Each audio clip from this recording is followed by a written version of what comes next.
Почитувани граѓани, почитувани медиуми. Со денови Димитар Ковачевски молчи и не демантира дали уставните измени опфаќаат бинационална држава.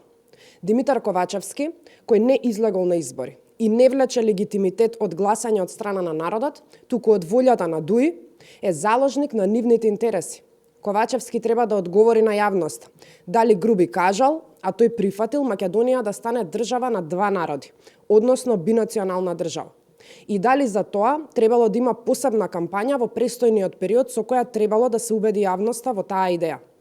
Според нашите информации кои ги објавивме во Комисијата за подготовка на уставните амандмани, се разговарало Македонија да биде бинационална држава, односно држава на два народи, неколку етнички заедници и малцинства.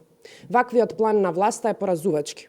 Наместо Македонија да се бори против надворешните барања, се соочува со нови услови и од дома.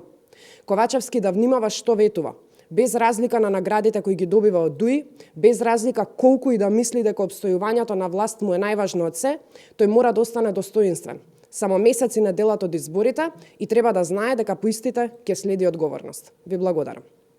Дозволете ми да прочитам и прашање кое што пристигна до пресцентарот на ВМРО-ДПМН и за истото да дадам одговор. Како го коментирате најновиот извештај на Freedom House каде Македонија е рангирана во земјите во кои владее хибриден режим?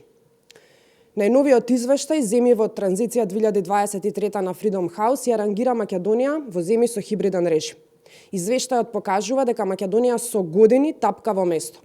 Владата, чии ветувања беа демократизација, ја смести Македонија во земји со хибриден режим.